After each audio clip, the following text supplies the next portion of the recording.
Bueno, muchas gracias, Jorge. Muy buenas tardes a todos y todas. Es para mí un enorme gusto, un gran gusto estar aquí. El instituto representa una de mis casas más queridas. Hace ya 24 años, la primera vez que vine aquí, que fue el año que mejor la pasé, cuando estaba por allí, como ustedes. Después ya me tocó venir a trabajar y a dar cursos.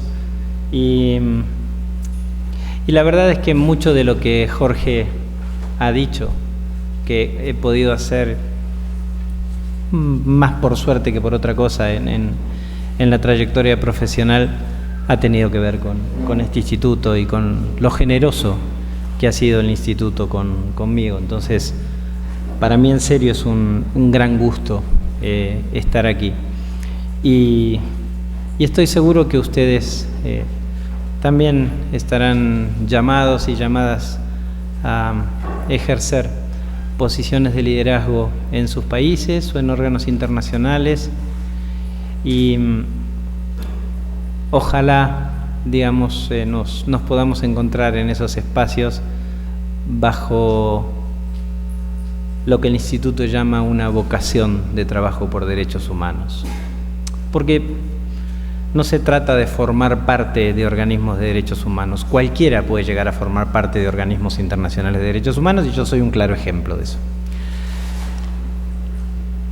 Lo que no es tan fácil es hacer lo que hay que hacer en los distintos lugares en los que nos toca transitar. Y ahí sí es donde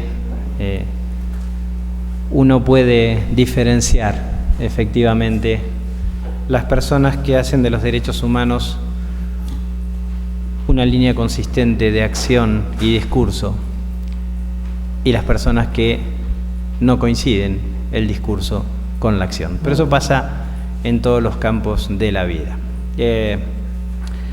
Bueno, el instituto siempre me pone temas complejos para dar, y les voy a decir por qué es un tema complejo el que me propone. Porque esta vez ya no es tan específico, sino que se trata del Sistema Universal de Derechos Humanos. Bueno, hablar del Sistema Universal de Derechos Humanos lleva no menos de 50 horas en un curso de maestría que se digne de ser decente. Y es muy difícil de dar en 40 minutos, 45 minutos, que es el tiempo que tenemos más o menos para la charla. Se puede hacer en 5 minutos o se puede hacer en 45 horas, pero es muy difícil hacerlo en 40 minutos. También tenía miedo de que la charla de Claudio, que tenía puntos de contacto, termine complicándome la vida, pero no ha sido así en general. Así que vamos a ver. Lo que hice fue armar un esquema de 3 partes que tiene que ver con la accesibilidad, la eficacia, la reparación y el enfoque diferenciado, es decir, que son los temas del curso mirados desde el sistema universal, ¿sí? Y ustedes me van a permitir que le dedique esta charla a mi tía, que me enteré hace 2 horas que falleció. Así que muy buen viaje para ella, y vamos a trabajar como corresponde, porque ella honró la vida y nosotros también tenemos que hacerlo. Pero les quería mostrar por qué tengo un poco esta cara no tan concentrada. Pero en fin, vamos a trabajar, porque si no el instituto no me va a pagar los honorarios, así que vamos a hacer como corresponde. Bien, la primera parte se refiere al sistema de introducción. Es decir, vamos a ver si el sistema es accesible, eficaz, reparador y diferencial. Esto lo vamos a ver a lo largo de la exposición, pero vamos a comenzar diciendo otra cosa, y es que no sabemos bien si el sistema es accesible, eficaz, reparador y diferencial. Lo que sabemos es que el sistema es incomprensible. total y absolutamente incomprensible. Pero quizás eso explique por qué se lo tilda de universal. Siempre me llamó la atención a mí el nombre de universal.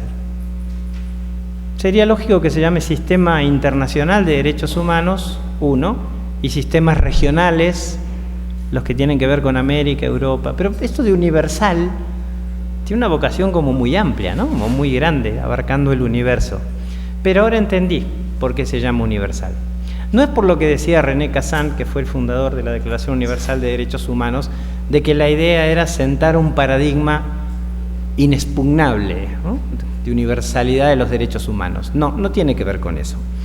Tiene que ver con que el universo está en constante expansión, que no se sabe dónde va y que lo domina el caos. Con el sistema de Naciones Unidas pasa lo mismo.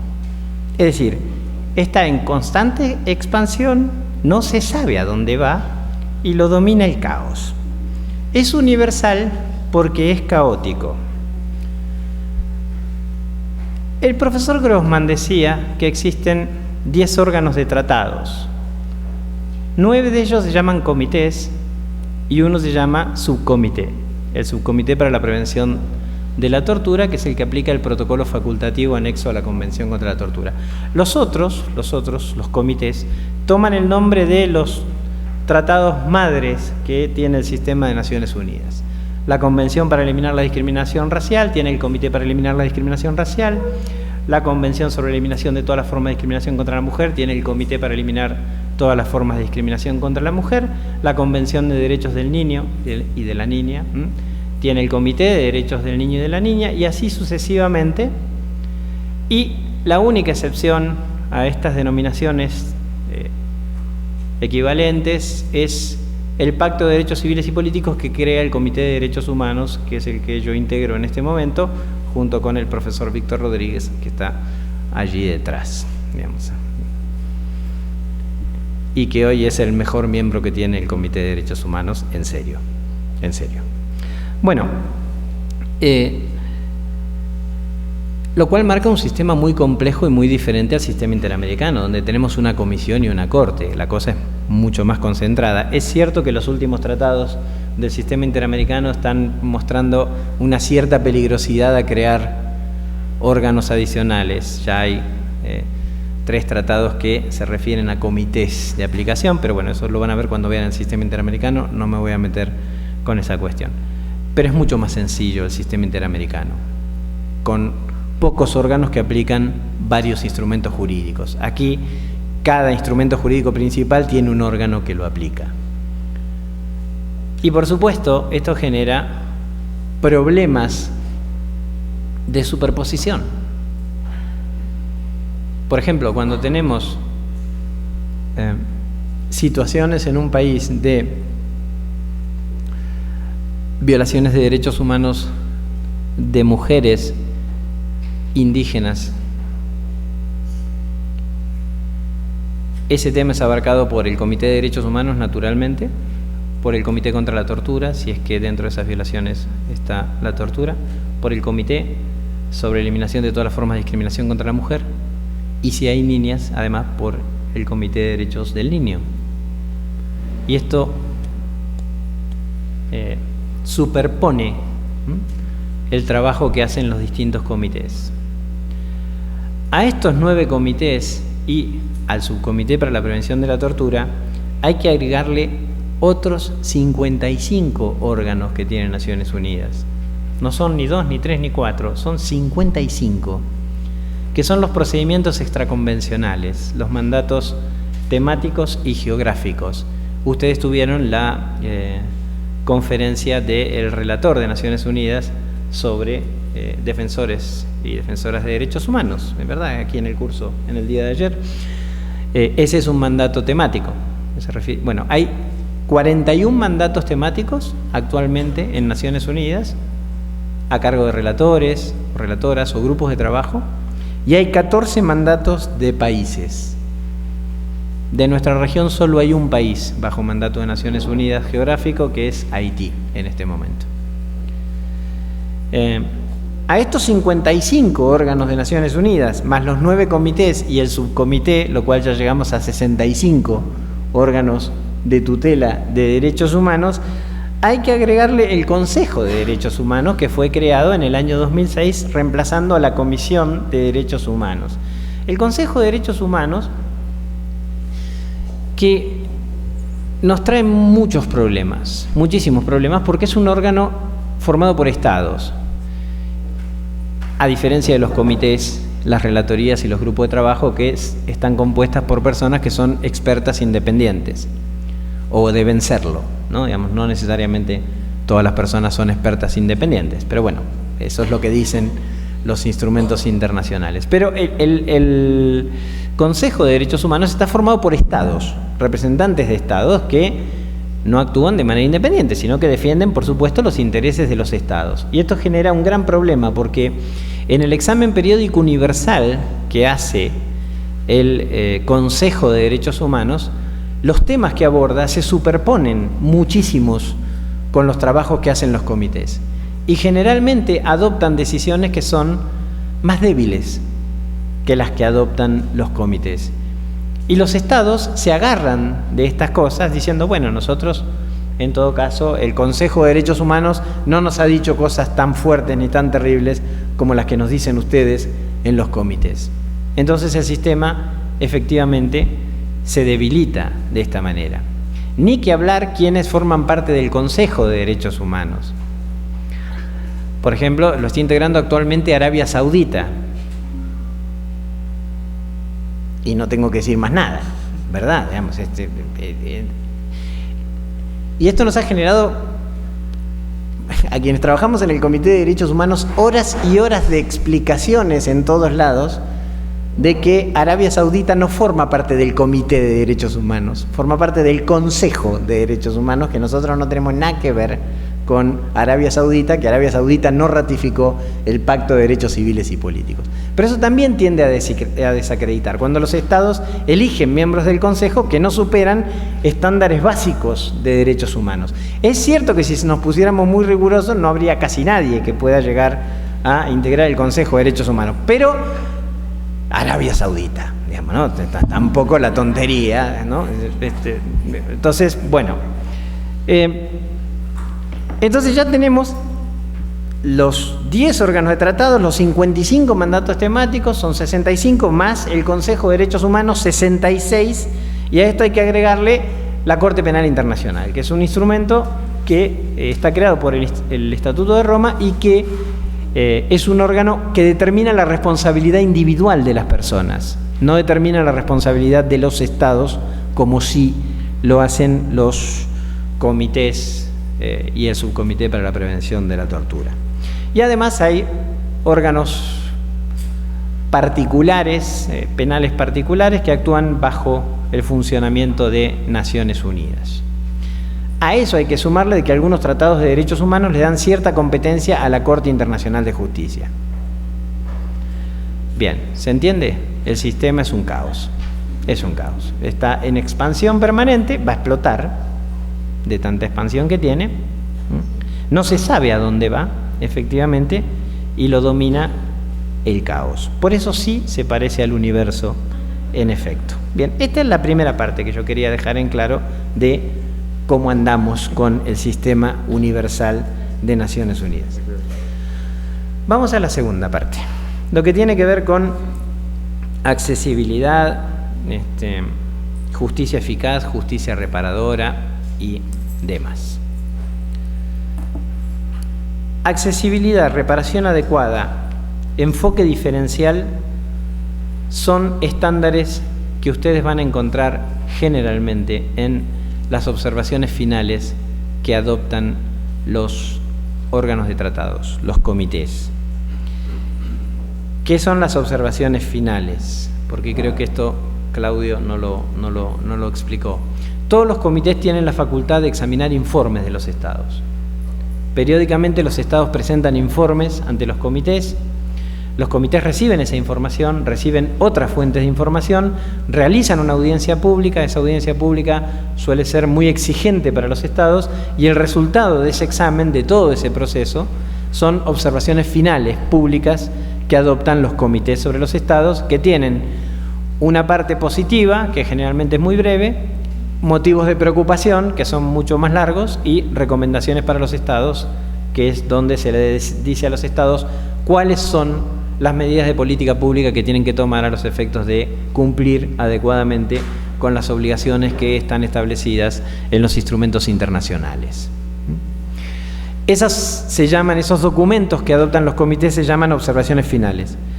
Ustedes van a encontrar muchísimos en los cuales se habla de accesibilidad. Por supuesto, cada comité lo hace de acuerdo a su propio mandato.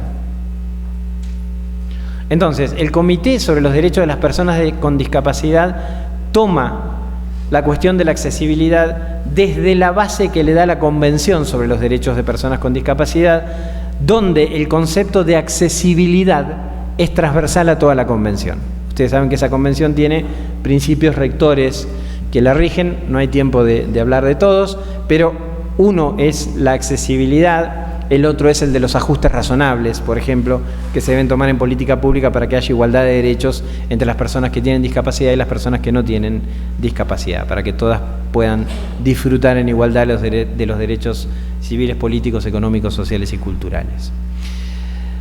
El Comité de Derechos Humanos enfoca la accesibilidad fundamentalmente desde el acceso a un remedio.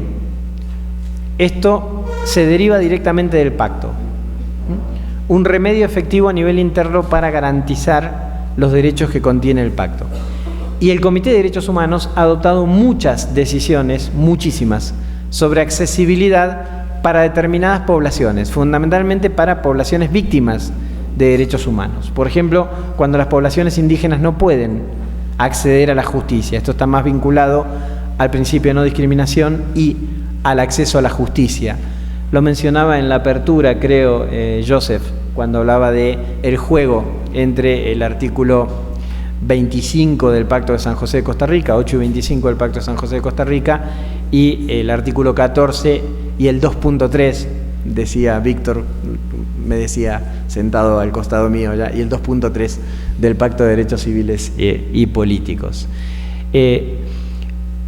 Es prácticamente imposible hoy encontrar una observación del Comité de Derechos Humanos, o sea, sobre un país que no tenga algún punto relativo a accesibilidad.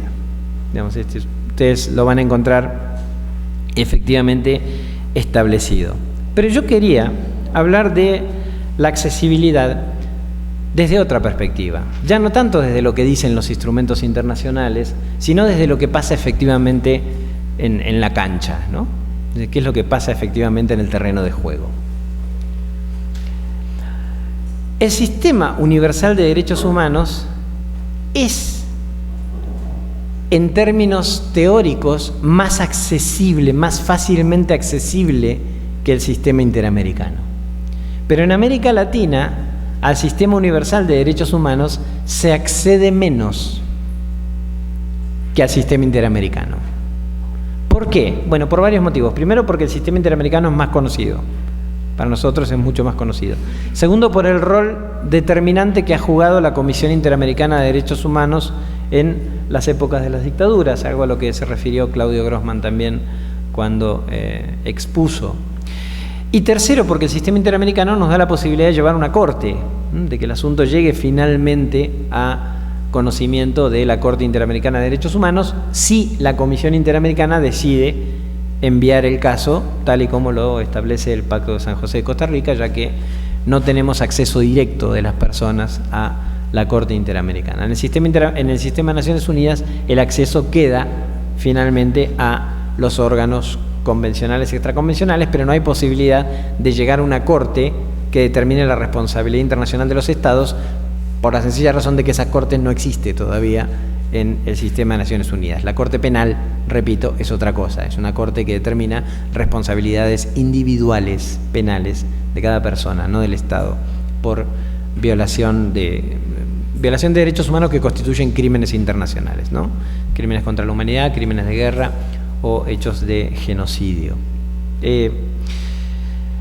Entonces, se utiliza menos el sistema de Naciones Unidas, pero hay que empezar a mirarlo un poquito más. ¿Por qué? Bueno, porque el sistema interamericano está en crisis. Y porque hoy cualquiera de ustedes que litigue en el sistema interamericano, y seguramente aquí hay personas que lo hacen, sabe que presentar un asunto, luego hay que sentarse cómodamente a esperar a ver qué pasa con ese asunto. Pueden pasar 4 años para que le den traslado al Estado. Ya ni hablemos de la resolución. O sea, los tiempos en el sistema interamericano se han vuelto inmanejables. El sistema de Naciones Unidas resuelve más rápido. Pero ojo, en la medida en que se vayan trasladando el volumen de asuntos al sistema de Naciones Unidas, dentro de 4 años esta charla será dada al revés, ¿no? Entonces se va a decir de que el sistema de Naciones Unidas está colapsado. ¿Por qué? Porque a los estados los derechos humanos les importan un pepino. Entonces, los órganos de derechos humanos tienen más trabajo, pero los estados no le dan más recursos. Y estamos completamente colapsados. Completamente colapsados. Todos los sistemas. Se sabe de la crisis de la Comisión Interamericana, porque la Comisión Interamericana está en una crisis realmente cuasi terminal. Pero esto no quiere decir de que el sistema de Naciones Unidas esté fenomenal en materia de dinero. Ni siquiera el sistema europeo de derechos humanos está fenomenal en materia de dinero. Y dentro de algunos años, yo estoy seguro, vamos a estar sacando comunicados de solidaridad con Naciones Unidas, como lo hacemos ahora con la Comisión Interamericana de Derechos Humanos. No hace falta ser Nostradamus para predecir que eso efectivamente va, lamentablemente, a suceder. Y es porque los estados hablan mucho de derechos humanos, pero no son consecuentes en lo que hacen en general con sus obligaciones en materia de derechos humanos. Ahora bien, los mecanismos extraconvencionales, estos relatores y grupos de trabajo, tienen una accesibilidad extraordinaria, muy rápida. Si hay una situación que afecte hoy a una persona por una desaparición forzada o una amenaza, para no hablar de situaciones tan graves, una amenaza a alguien que defiende derechos humanos, pues la Relatoría sobre Defensores de Derechos Humanos les va a responder inmediatamente. Si nosotros pedimos una medida cautelar a la Comisión Interamericana, capaz que dentro de 6 meses nos preguntan si sigue subsistiendo el motivo por el cual pedimos la medida cautelar. En serio. Esto, cualquiera que litiga en el sistema interamericano lo sabe, ¿eh? Digamos eso. Y uno, si les puede contestar, les tiene que contestar felizmente no, porque si subsistiera el motivo yo ya no estaría aquí, ¿no? Digamos, claro. Entonces, el sistema de Naciones Unidas en ese sentido es bien flexible, no tiene formalidad. Me estoy refiriendo a los procedimientos extraconvencionales, ¿sí? No a llevar un caso ante los comités.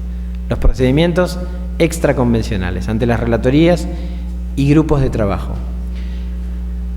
Son procedimientos muy fáciles, dan una rapidez muy amplia, digamos, a las respuestas o a la capacidad de respuestas que tiene en ese sentido Naciones Unidas, y tienen su impacto, porque a los estados les asombra de que tan rápidamente alguien les pregunte por una situación para que rindan cuentas.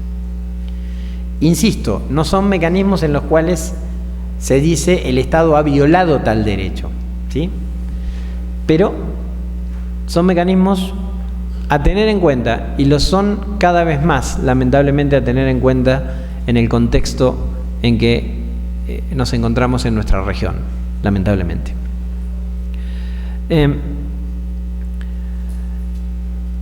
También hay una muy buena accesibilidad para el examen de informes de países que yo mencionaba. Las organizaciones de la sociedad civil pueden presentar informes sombra, y hoy la accesibilidad es mucho mejor que en la época de la Guerra Fría. Antes, para las ONGs, llegar a Naciones Unidas era prácticamente imposible, porque se les pedía un estatuto consultivo, y claro, el estatuto consultivo lo daban los estados, y los estados nunca le daban el estatuto consultivo a las ONGs que los podían molestar. Entonces era una trampa. Pero hoy los comités no miramos si las ONGs que vienen tienen estatuto consultivo o no. No nos importa. Lo que nos importa es que nos traigan información. Y entonces se presentan informes sombra, y si bien cada comité tiene un tiempo para recibir esos informes, la flexibilidad es tal que los informes pueden llegar en cualquier momento, incluso 10 minutos antes de que comience la audiencia de examen del Estado. Incluso, no me pregunten cómo, por correo electrónico mientras uno está examinando al Estado. A uno le entra un correo diciéndole tenga en cuenta tal cosa, tal otra. ¿Por qué? Porque los exámenes se transmiten vía internet y hay gente de la sociedad civil siguiendo esos exámenes, lo cual genera una interacción muy interesante. Ahora bien, cada persona experta de los comités tiene que saber muy bien cómo plantear las cosas, porque no hay tiempo para chequear mucha de esa información. Entonces la habilidad está allí en la forma en que se pregunta o en la forma en la que se repregunte. Pero bueno, ese es todo otro tema. Las ONGs a veces vienen a Ginebra por sus propios medios o a través de una organización que se llama el Centro por los Derechos Civiles y Políticos, que es extraordinaria y que suele ayudar a organizaciones de países en desarrollo, digamos, o con pocos recursos, para que puedan venir alguien a conversar un poco con los miembros de los comités. Pero también está el Skype, que es un mecanismo, bueno, ya se sabe que el Skype también necesita a veces de ser exorcizado, ¿no? Porque a veces parece que está poseído por el demonio, funciona perfectamente cuando uno hace la prueba, pero luego cuando va a tener el diálogo se corta, se traba, etcétera, etcétera. Pero muchas veces funciona y nos permite a ningún costo tener información de primera mano de parte de organizaciones de la sociedad civil. Con esto quiero decir que la accesibilidad, que es el tema de esta parte de la charla, la accesibilidad es bastante buena en el sistema de Naciones Unidas. También para los casos individuales, porque los casos individuales son plena y absolutamente escritos. Y esto, por supuesto, reduce costo. No hay que ir a audiencias a Ginebra. Todo es vía escrita. Es cierto que en la Comisión Interamericana tampoco es obligatorio ir a una audiencia, pero yo no le aconsejaría a nadie que litigue ante el sistema interamericano que no pida una audiencia. Porque con el volumen de casos que existe, la Comisión Interamericana muchas veces se saca de encima aquellos casos en los que no se les están tan encima. Entonces, nosotros no tenemos ese problema, ninguno de los comités tiene ese problema, porque nosotros no tenemos audiencias con los estados por casos individuales, mientras los estamos tramitando, ni audiencias, naturalmente, con la representación de la víctima, por igualdad de armas tampoco, mientras tramitamos casos individuales. Entonces hay bajo costo. Ahora bien, como todo en la vida, no es ni totalmente de una forma ni totalmente de la otra. Entonces, a esta accesibilidad tan amplia que estoy mencionando, hay que decir que la cosa se está complicando bastante en el último tiempo. ¿Por qué? Por las represalias. Los estados han comenzado una práctica bastante peligrosa, en varios de ellos, de intimidar o tomar represalias contra las personas que llevan asuntos, que cooperan o que dan información a los órganos internacionales de Naciones Unidas. Y esta es una tendencia que viene increciendo, particularmente en los últimos años. En mis primeros 4 años como integrante del comité, en el primer mandato que tuve como integrante del comité, solo vi un caso de posible intimidación, dos casos de posible intimidación en 4 años ante el comité, de personas que cooperaban con el comité. Este año, ya con Víctor, estos años desde que estamos en el comité, ya hemos visto una buena cantidad de asuntos de intimidación y represalias. Incluso nos han filmado incluso a quienes integramos los comités. O sea, y hemos aparecido Víctor es famoso en las televisiones de todo el mundo, ahí aparece en distintos países, maltratado por los gobiernos que les dice cosas injustas, digamos. Y entonces, si los estados se animan a hacer eso con quienes integran los comités, imagínense. El delegado de Camboya, cuando examinamos al comité hace un año y medio, o un año, poco menos, le dijo a los miembros de la sociedad civil que estaban al fondo: ya vamos a hablar allá, adelante nuestro, adelante los miembros del comité. Entonces, imagínense. Y bueno, y tenemos ejemplos también realmente muy, muy penosos de la región, que los hemos vivido nosotros, ¿no? Venezuela, por ejemplo, digamos, hemos visto cómo las personas que han cooperado con los órganos de tratado, simplemente trayendo información, han sido hostigadas, fuertemente hostigadas. Entonces, esa accesibilidad se ve contrabalanceada por este tipo de amenazas. Eso llevó a que el año pasado, en este mismo lugar, en esta misma aula, pero en otro tipo de reunión, tuvimos la reunión de presidentes y presidentas de órganos de tratados de Naciones Unidas, y aquí adoptamos unas directrices para proteger a personas que cooperan con los órganos de tratados, que se llaman las directrices de San José. Se aprobaron, insisto, aquí en este mismo lugar. La mesa estaba aquí porque el IDH nos cedió muy gentilmente las instalaciones para que nos reunamos. Esas directrices fueron luego aprobadas por los distintos comités. A mí me tocó este año ser el presidente de todos los presidentes de los órganos de tratados. Recibí una carta firmada por 23 estados diciendo que los comités nos estábamos excediendo en nuestro mandato al tratar este tipo de asuntos.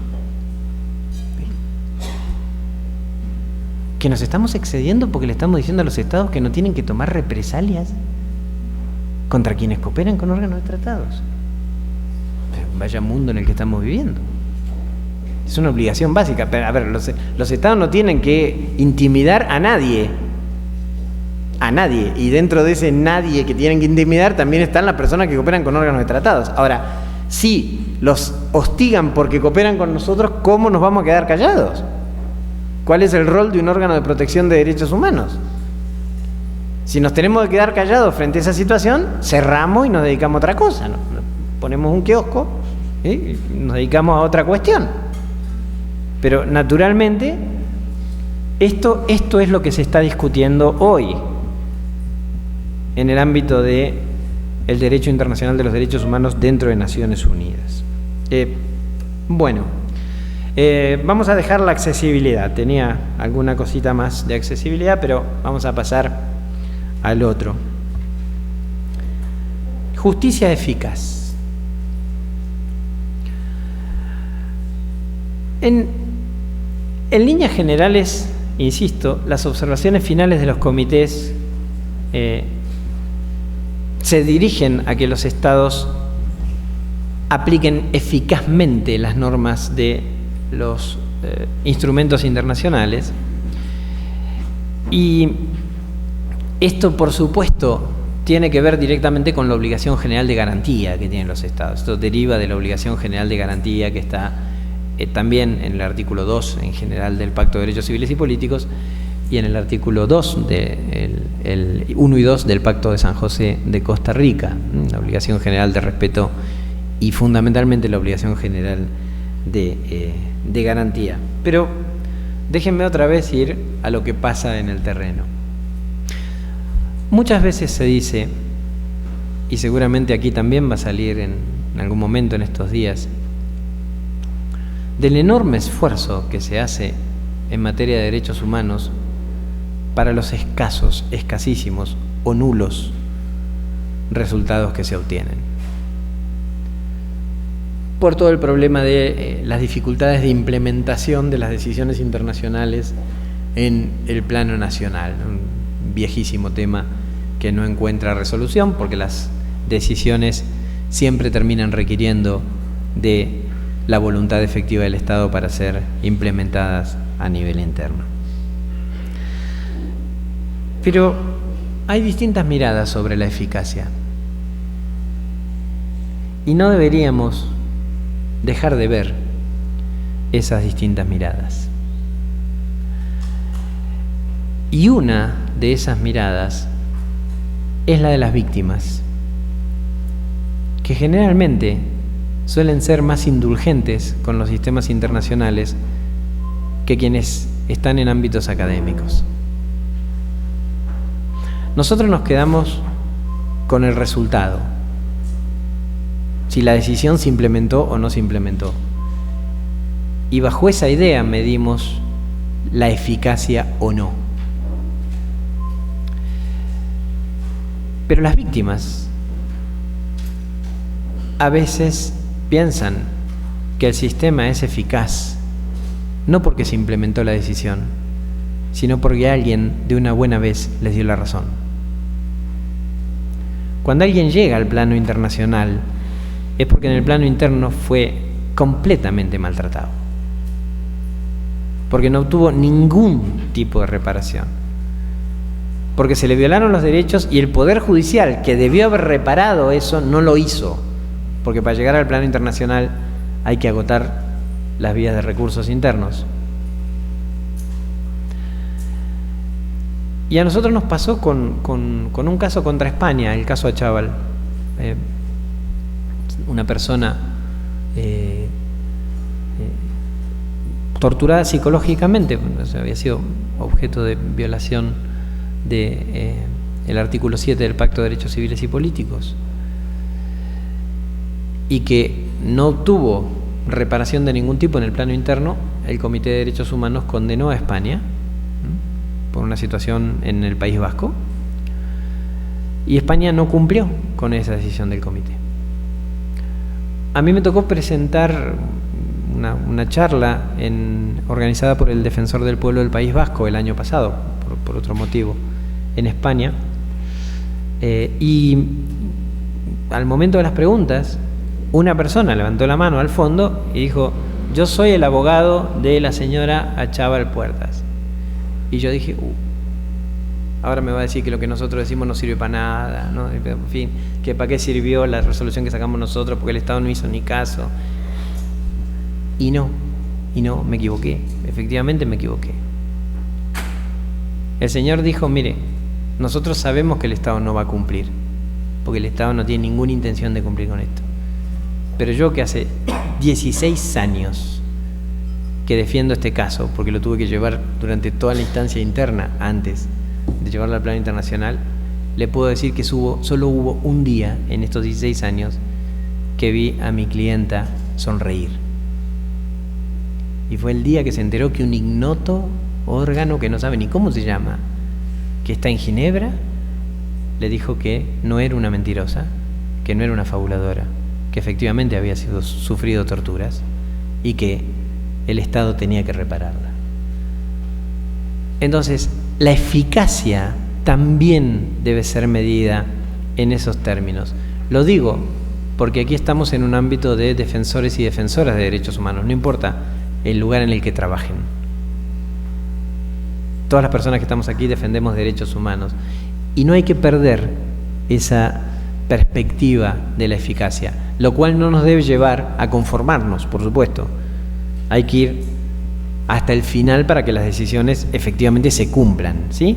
Pero no limitar la mirada de la eficacia solamente al plano del cumplimiento o no de las decisiones. Y también la eficacia en relación al cumplimiento se da en el plano de las medidas de seguimiento y las medidas de implementación. Víctor es el relator del Comité de Derechos Humanos en materia de seguimiento del cumplimiento de casos individuales, y también tenemos una colega, la señora Cleveland, que es la relatora de seguimiento de las observaciones finales que adopta el comité de Sara, efectivamente.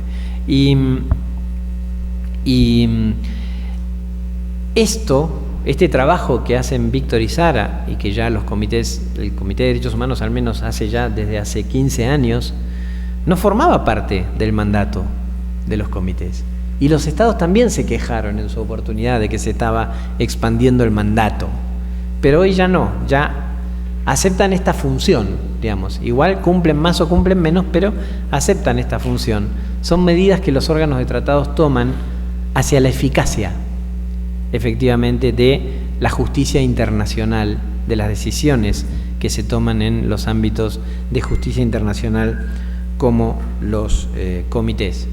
Y también se hacen visitas a países que son informales, porque ahí sí que no hay mandato, pero hay entidades que organizan, a título de trampa, visitas académicas, y esas visitas académicas envuelven a personas que están en los comités o que estuvieron en los comités y que aprovechan para reunirse con los estados para decirles, miren, hay que cumplir con esto, hay que cumplir con esto otro, aquí y allá. Y eso tiene consecuencias. Tenemos un ejemplo muy reciente en Bolivia, digamos, luego de una visita de Víctor se adoptó una norma, digamos, que se estaba pidiendo de parte del comité y demás, una decisión judicial también, digamos. Entonces, son medidas que tienden efectivamente a la eficacia. Justicia reparadora.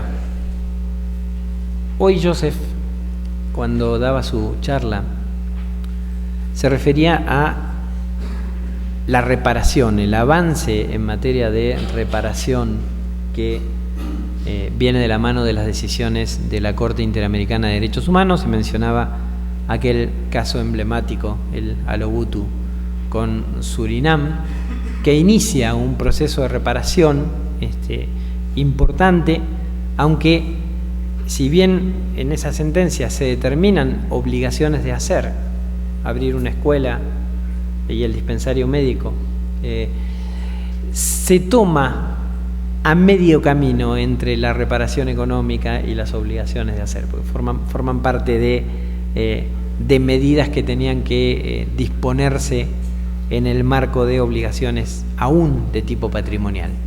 Pero no importa, se empieza a abrir ahí un camino, y es a partir del año 2000 cuando la jurisprudencia de la Corte Interamericana de Derechos Humanos tiene una explosión extraordinaria en materia de reparación integral, ya con medidas de satisfacción y garantías de no repetición. En materia de restitución, por cierto, el caso Loaiza Tamayo, que es previo, fue muy emblemático. Pero es cierto, nada ha ido tan allá como el sistema interamericano de derechos humanos. Y en Naciones Unidas, la reparación integral por violaciones de derechos humanos se ha dado frente a violaciones masivas de derechos humanos. Así fue concebido originalmente en un trabajo que realizó un relator de Naciones Unidas, que es Theo van Boven, que ustedes seguramente conocerán, un holandés muy famoso, que fue director del Centro de Derechos Humanos de Naciones Unidas antes que se cree el Alto Comisionado, y que fue echado de allí por hacer bien su trabajo, porque es así. Cuando se hace bien el trabajo en esta materia, uno tiene muchas probabilidades de que lo echen. Entonces, las dictaduras, particularmente la Argentina, no le perdonó a Theo van Boven que haya creado el grupo de trabajo sobre desaparición forzada y encontrar de esa manera un mecanismo para examinar la situación argentina que no se podía examinar porque a Argentina la protegía la Unión Soviética en ese momento, a cambio de un acuerdo comercial de granos y demás. Bueno, no importa el motivo. Pero esto, bueno, me marca un poco eso. Theo van Boven volvió luego como relator especial, y fue quien sacó las primeras directrices en materia de justicia, reparación y verdad para víctimas de violaciones masivas de derechos humanos. Y luego fueron codificadas, complementadas y mejoradas por Louis Joannet, un jurista francés y hoy esos principios se conocen como los principios Joannet, aunque en realidad Theo van Boven había iniciado efectivamente ese camino. Pero para violaciones graves, masivas o sistemáticas de derechos humanos. En este momento, las reparaciones en los comités por casos individuales tienen distintas cuestiones. Voy a ir rápido. El primero, ¿cuál es el comité más integral? El que adopta así reparaciones de tipo integral efectivamente de una manera buena. El Comité sobre Derechos de las Personas con Discapacidad y el Comité contra la Desaparición Forzada. No es casual, son los últimos. Y los últimos son, por definición, los menos conservadores. Han venido con esa impronta. Claro, también es difícil hablar de jurisprudencia de esos órganos, ya que el Comité de Derechos de las Personas con Discapacidad tiene menos de 10 casos resueltos y el Comité contra la Desaparición Forzada tiene un caso resuelto. Pero al menos, digamos, arrancaron muy bien. Y como la progresividad, se decía, es una característica del derecho internacional de los derechos humanos, sería muy escandaloso que luego los órganos de tratados, esos órganos de tratados, hagan decisiones más regresivas en esta materia. Estos dos órganos indudablemente funcionan muy bien. Y de la vieja guardia hay situaciones diferentes. El mejor es el CEDAW, el Comité para Eliminar todas las formas de discriminación contra la mujer. Fundamentalmente en las reparaciones que tienen que ver con las garantías de no repetición. Ustedes van a encontrar la jurisprudencia del CEDAW es extraordinaria. Estoy hablando de jurisprudencia en casos individuales, ¿sí? No, digo porque como voy hablando de órganos extraconvencionales, saltando de una cosa a otra, porque esta gente me manda a hablar del sistema universal en general, digamos, entonces yo para no perdernos, ¿sí? Digo, casos individuales ante el CEDAW, la jurisprudencia del CEDAW en casos individuales es muy buena, muy buena en garantías de no repetición. Excelente, yo diría, en garantías de no repetición. También hay que decir de que curiosamente en materia de restitución de derechos o de medidas de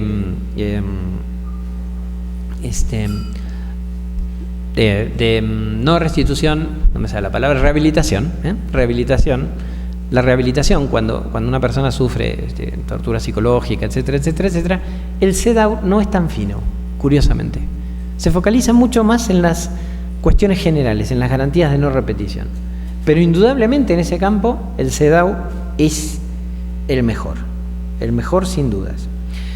El Comité contra la Tortura, digamos, sacó unas directrices muy buenas,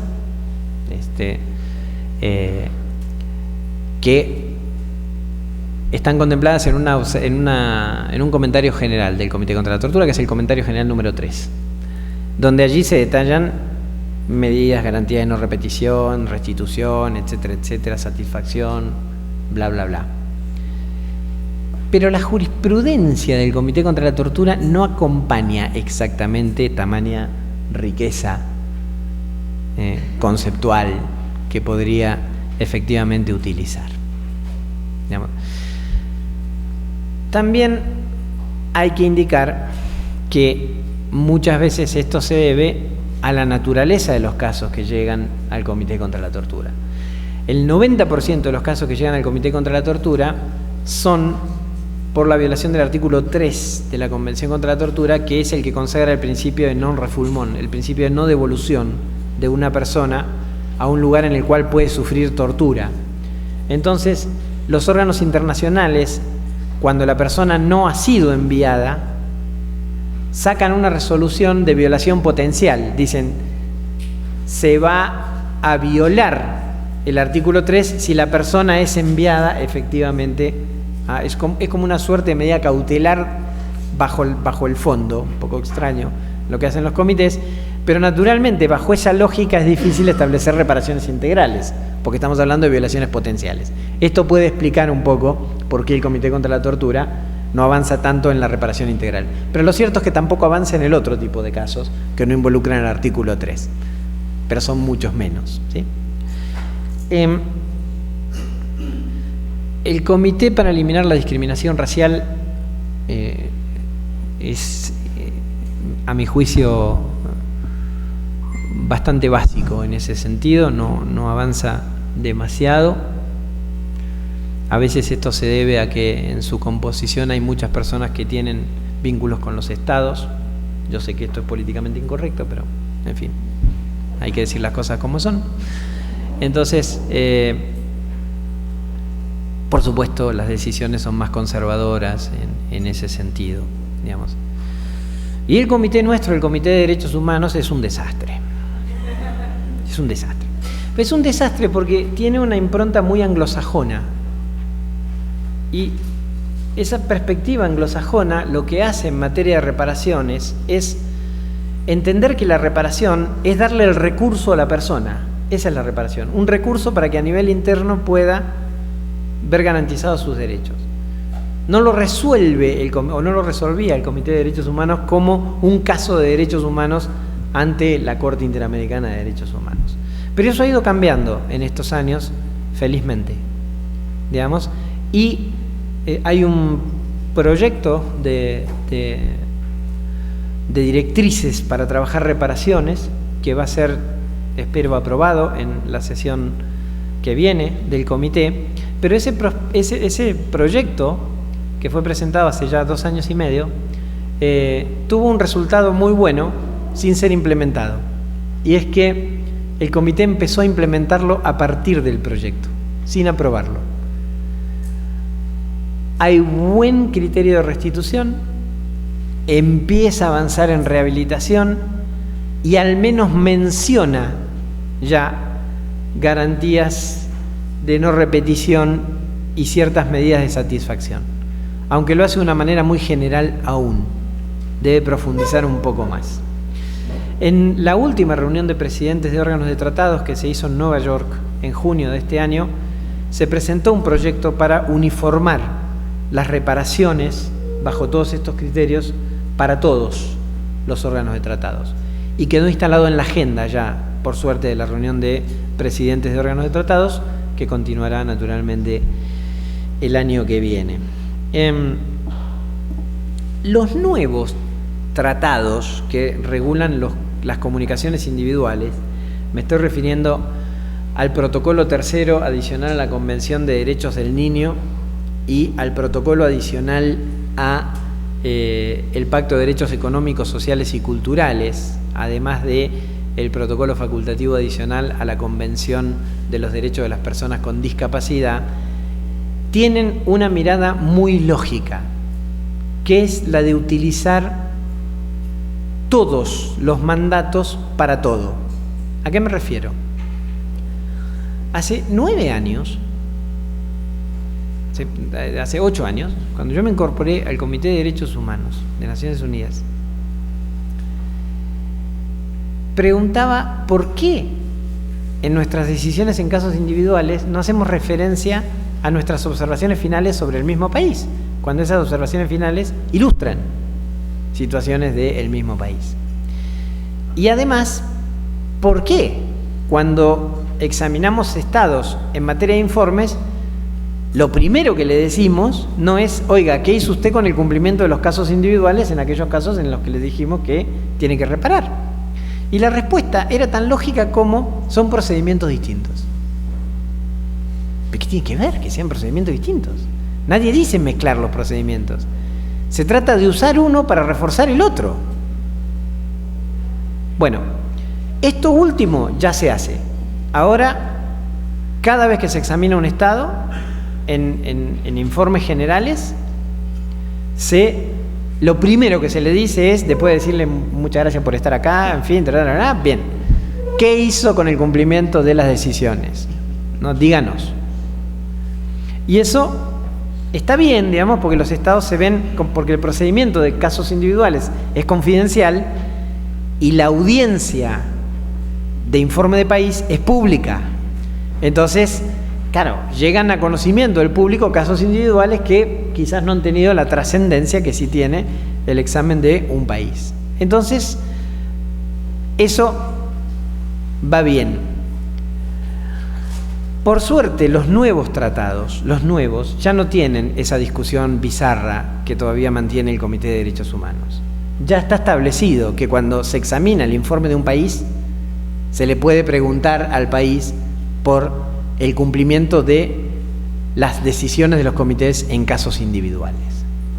Y esto, por cierto, coopera en materia de reparación.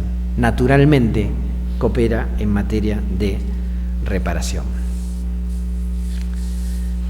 Justicia diferencial.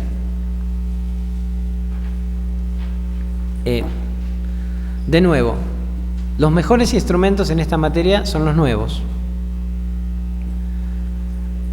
La Convención de Derechos de las Personas con Discapacidad, fundamentalmente.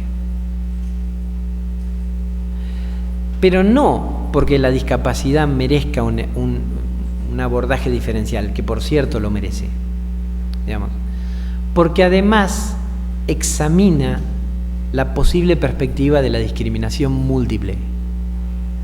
Por ejemplo, la que puede sufrir una mujer indígena que sufre discapacidad y que entonces tiene una discapacidad múltiple por esas tres condiciones. Claro, es en línea de lo que decidió la Corte Interamericana de Derechos Humanos en el caso González Llull con Ecuador. Pero la convención es previa al González Llull, digamos. Así que más bien el caso González Llull está en línea con lo que dice esa convención. Muy útil, muy útil efectivamente el poder tener miradas integradas. Pero otra vez, esto pasa en los comités nuevos, en el Comité sobre los Derechos de las Personas con Discapacidad, en el Comité contra las Desapariciones Forzadas y pasa, por supuesto, en el CEDAW, que es un comité viejo, pero sí pasa en el CEDAW por la fuerza de los hechos. El resto de los comités, sinceramente, es bastante malo en esto. Y el comité que yo integro es un desastre en ese sentido. Es un desastre. Es un desastre. ¿Por qué? Bueno, hay muchos factores. En primer lugar, los tratados viejos permiten la reelección indefinida de quienes integran los comités. Y entonces, cuando alguien se queda 24 años adentro de un comité, pudo haber sido el más progresista hace 24 años, pero hoy será de lo más retrógrado, sin duda. Sin duda. Pues la biología hace su trabajo, digamos. Y es así. Y es así. Y esto nos va a pasar, por cierto, a todas y todos. Por cierto. O sea, nadie, y yo menos que nadie, va a estar exento de esa cuestión. ¿No? Entonces, cuando se examinó México en el año 2009, yo propuse incorporar una pregunta sobre femicidios, ¿sí? Ciudad Juárez, etcétera, nada que le asombre a nadie. La respuesta del jefe de la Task Force, que no voy a decir quién era, un colega muy querido, digamos, ¿no? Pero fue: la palabra no existe. No existe. Preguntemos por los asesinatos de mujeres. No es lo mismo un femicidio que un asesinato de mujer. Pero para eso hay que actualizarse, digamos, hay que estudiar género, hay que estudiar perspectiva de género, hay que estudiar feminismo. No se puede trabajar en derechos humanos sin ser feminista. No se puede. Es como ser, siempre lo digo, caníbal y vegetariano. No se puede. O sos caníbal o sos vegetariano, pero no podés trabajar en derechos humanos sin tener perspectiva de género. Va de suyo. Entonces, Los comités como el Comité de Derechos Humanos todavía vienen muy atrás en ese sentido. También en materia de discapacidad. La Convención sobre los Derechos de las Personas con Discapacidad es extraordinaria. Es realmente extraordinaria. Puede haber, qué sé yo, alguna interpretación, algún artículo de la Convención que nos pueda generar más asombro aquí y allá. Pero el Comité de Derechos Humanos, cuando aborda cuestiones de discapacidad, lo menos que tiene que hacer es saber qué ha dicho el Comité de Derechos de las Personas con Discapacidad y qué dice la Convención específica en la materia, que tiene los estándares más amplios. Lo menos, después se pueden seguir o no, pero lo menos que hay que hacer. No decir, nosotros siempre hicimos las cosas así y no se cambian, no se modifican. Ustedes estarán entendiendo que a mí me eligieron presidente para que no hable, ¿no? Digamos, entonces como presidente tengo que moderar el debate, mis colegas no me quieren ni escuchar, entonces pasa esta cosa. Bueno. Vamos a ir terminando. ¿Cuáles son los desafíos que tenemos por delante para tener una justicia internacional y también que esto se refleje al interior de los estados, que sea accesible, eficaz, reparadora, diferenciada? Son muchos los desafíos porque el mundo está complicado. El mundo está realmente complicado y el trabajo en derechos humanos está más complicado aún. Pero justamente cuando más complicado es cuando mejor y más hay que trabajar. Eso, lejos de desalentarnos, nos tiene que redoblar el compromiso, efectivamente.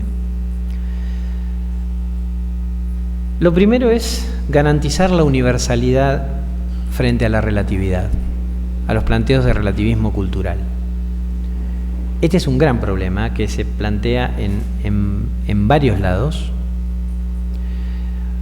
con posturas que intentan desde una excusa cultural reducir estándares de derechos humanos. No estoy diciendo de que no deba trabajarse con diversidad cultural, que es distinto. La diversidad cultural sí enriquece derechos humanos, pero el relativismo no. Y entre otras cosas, y fundamentalmente en materia de derechos de las mujeres, debemos tener muy en claro desde qué lugar abordamos estas cuestiones.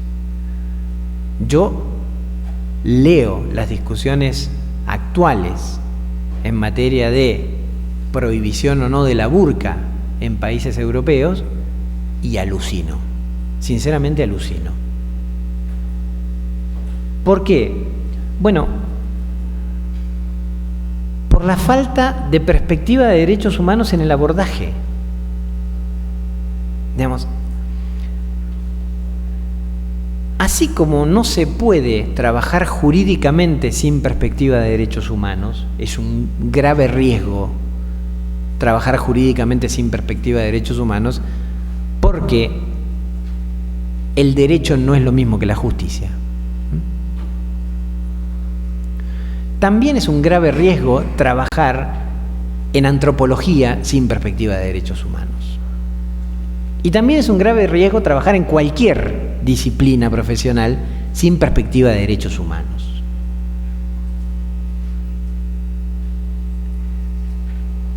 Es como ser un médico o médica cirujano y no utilizar anestesia, digamos. No se puede prescindir de la anestesia para operar. No se puede prescindir de la perspectiva de derechos humanos para los abordajes profesionales, cualquiera que estos sean. Sería más fácil reducir el margen de error de equivocarse, siempre hay posibilidad de equivocarse, pero sería más fácil reducir el margen de error de equivocarse si la perspectiva de derechos humanos es aplicada en cada una de las cuestiones que abordamos de forma profesional. Por cierto, el terrorismo plantea un desafío enorme en todo sentido, y los órganos internacionales también tienen que repensar la cuestión del terrorismo. No se trata solo de decir de que el combate al terrorismo debe darse en el margen del respeto a la ley y la garantía de los derechos humanos. Por supuesto, va de suyo. Parece mentira que tengamos que aclarar eso todavía. Eso va de suyo. Pero eso no es lo único que los órganos de derechos humanos deben tener para decir en materia de terrorismo, porque si no, lo que generan es una fuerte incomprensión en la sociedad, que creen que quienes trabajan en derechos humanos no se preocupan por los hechos terroristas. Y eso genera, por supuesto, un alejamiento muy fuerte de la sociedad respecto del trabajo en derechos humanos. Si ustedes me preguntan cómo hacer eso, no tengo ni idea, pero es algo que hay que hacer. Efectivamente hay que hacer. Tampoco hay que regalarle el tema de la seguridad ciudadana a los discursos violadores de derechos humanos. La seguridad es un derecho humano y debe ser abordada en perspectiva efectiva de derechos humanos, y en buena medida porque las sociedades más seguras son aquellas que tienen más garantizados los derechos humanos de manera integral, civiles, económicos, sociales, culturales. Son las sociedades que tienen mayor seguridad. Los derechos humanos son la herramienta para tener sociedades más seguras, y no al revés, como se trata de imponer a partir de un discurso determinado. Este fue tema de una charla también que el Instituto me invitó a dar hace 2 o 3 años en este mismo curso. Las migraciones es, por supuesto, un desafío tremendo. Los órganos internacionales, creo que en materia migratoria están respondiendo muy bien. Cuando me refiero a los órganos internacionales, me refiero a los órganos internacionales de derechos humanos. No me refiero a instituciones u organizaciones internacionales como la Unión Europea, cuya respuesta en materia de migraciones es vergonzosa, ¿sí? Pero los órganos internacionales, me parece, de derechos humanos, los comités en general, lo que he podido ver de las observaciones finales que adoptan los otros comités y las que adopta el Comité de Derechos Humanos, yo les invito a ver las observaciones finales sobre España, sobre Italia, sobre Malta, sobre Francia, que adoptó el Comité de Derechos Humanos, creo que son bastante adecuadas.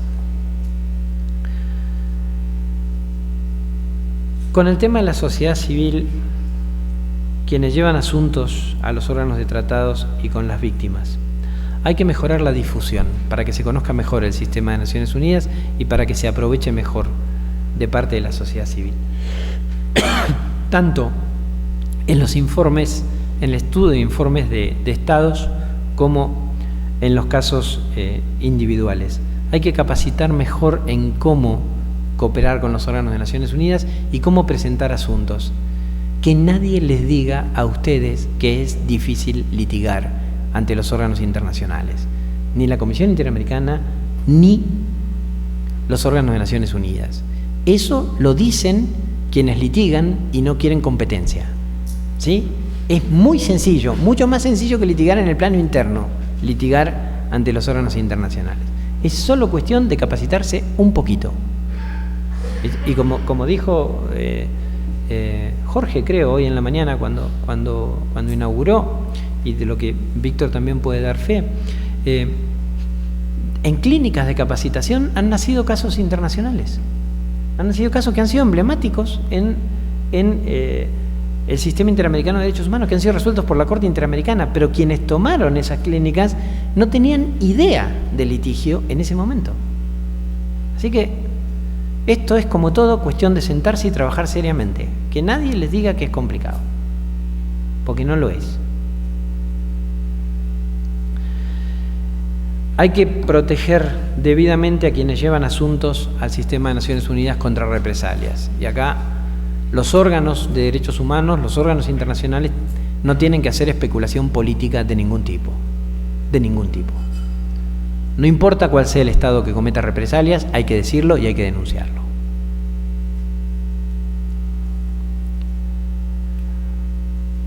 Naciones Unidas también tiene déficits que tiene que cumplir hacia el interior. Le tiene que dar a los derechos humanos el lugar que corresponde. Y en materia de presupuesto, los derechos humanos son el tercer pilar de Naciones Unidas, así se dice, pero recibe el 3% del presupuesto de la organización. Parece que es un pilar muy flaquito para lo que efectivamente debería dársele. Hay que mejorar la formación del personal técnico y hay que evitar la discriminación al interior del personal técnico de Naciones Unidas. ¿A qué me refiero? La gente que trabaja en derechos humanos, en lo más sensible que son los casos, las peticiones, es la gente peor paga. Entonces hay gente que llega ahí por mucha vocación, aquí y allá, pero llega un momento en que quiere avanzar en su vida económicamente y se van a otros lados. Eso insume un esfuerzo en preparación de personas para que luego las personas que están muy formadas, muy capacitadas, vayan a otro lado, que no tiene ningún sentido. Esto es política, yo sé que estas cosas no se suelen decir, pero esto es política que Naciones Unidas debe abordar si quiere hablar en serio de derechos humanos. Si quiere ser consecuente en la acción con el discurso en materia de derechos humanos. La divergencia entre discurso y acción no es solo de los Estados. A veces también es de los órganos internacionales. Hay que elegir mejores personas que integren los órganos de tratados. Personas que sean realmente mejores expertas, mejores expertos que quienes integramos los órganos de tratados. Y la sociedad civil tiene que hacer un monitoreo sobre eso. No puede ser que a la sociedad civil le dé igual a quién se propone dentro de los países para integrar los órganos de tratados y a quién se elige finalmente en los mecanismos de decisión. Y señalo esto porque en buena medida la eficacia de los derechos humanos depende de cómo se interpretan y cómo se aplican las decisiones internacionales. Y en esto no se puede dar ninguna ventaja. Ahí se necesita la mejor gente posible. Y la mejor gente posible significa no solo una solidez profesional de la más alta, sino una ética plena. Y señalo esto porque no debe haber dobles estándares. No me parece lógico que haya personas que trabajen de manera excelente cuando se trata de indicar violaciones de derechos humanos que ocurren en Guatemala, pero que son incapaces de abordar con la misma vara violaciones de derechos humanos que se cometen en el Reino Unido. Y esto pasa también dentro del mundo de la experticia en materia de derechos humanos. Entonces hay que exigir, y otra vez digo, a los órganos internacionales llega cualquiera, ¿sí? No hay dudas. El tema es cómo se trabaja efectivamente al interior. Cómo se demuestra un trabajo efectivamente homogéneo. Mejor o peor, pero efectivamente homogéneo y sin dobles estándares, porque cuando hay dobles estándares, la propia credibilidad del sistema decae. Hay que trabajar con mirada de interdependencia e indivisibilidad de derechos humanos. Parece mentira que todavía tengamos que afirmar de que la alimentación es un derecho humano. Y de que cuando el Estado le priva de alimentación a una persona, la está sometiendo a un trato inhumano y degradante, como si la estuviera torturando. Que no puede ser que el derecho a no ser sometida a torturas sea justiciable y el derecho a la alimentación no. Que no cabe en ninguna cabeza esa mirada. Entonces, de una buena vez, hay que abordar jurídicamente con perspectiva de indivisibilidad e interdependencia de los derechos civiles y los mezclopropósitos económicos, sociales, políticos y culturales. Y también hay un trabajo a hacer por quienes defienden los derechos humanos. Porque los derechos finalmente se construyen. Se construyen efectivamente. También se decía ayer que aquí, en esta misma aula, bueno, antes los cursos se hacían en otro lado, pero sí en este mismo curso interdisciplinario, se crearon doctrinas que luego llegaron a ser jurisprudencia de la Corte Interamericana de Derechos Humanos. Pero eso requiere un abordaje no panfletario. Eso requiere mucho profesionalismo. Eso requiere mucha seriedad. No se puede decir cualquier cosa, no se puede escribir cualquier cosa. Una cuestión es cuando vamos a una manifestación y otra cuestión es cuando trabajamos jurídicamente en materia de derechos humanos. No basta gritar para tener razón. Y en general cuando se grita, lo que se obtiene es lo contrario. Hay que gritar en la manifestación. Pero cuando trabajamos ante los órganos internacionales, hay que hacerlo con una profesionalidad amplísima. Hay que llevar cuestiones con rigurosidad. Hay que dar información pertinente. No hay que magnificar las cosas, porque si no, eso va en detrimento. Hay que plantear las cosas tal y como efectivamente son, y hay que hacerlo de manera estratégica también. Hay que hacerlo de manera estratégica. Se requiere profesionalismo, se requieren abordajes nuevos, se requiere creatividad, efectivamente. Se requiere provocar al derecho internacional, por supuesto, provocarlo bien, digamos, pero sólidamente. Y también no hay que callarse frente a las violaciones de derechos humanos. Las cometa quien las cometa. Nos caiga más simpático o menos simpático el gobierno que sea. No nos puede parecer la tortura menos grave en A que en B, solo porque nos parece más simpático a nuestras aspiraciones políticas o a nuestras ideas el gobierno A o el B. No tiene que torturar ni A ni B, y hay que levantar la voz frente a A y frente a B, independientemente de cómo nos posicionemos políticamente, porque si no, establecemos dobles estándares en nuestro propio trabajo en materia de derechos humanos, y eso tampoco se perdona en general.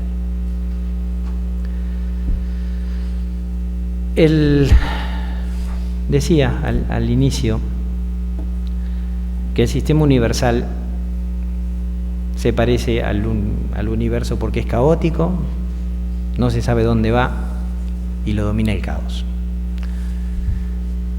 Pero el universo también es fascinante, también lo es. Por algún motivo nos quedamos mirando para arriba, nos quedamos mirando las estrellas, nos quedamos mirando eso, nos atrae.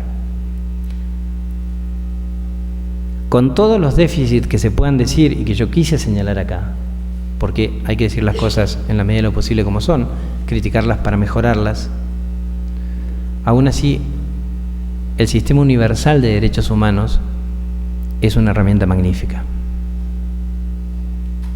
Y el mundo estaría mucho peor si no existieran efectivamente estos sistemas. Por eso, a pesar de mirar al sistema con ojos muy críticos, yo todavía sigo muy enamorado de él. Muchas gracias.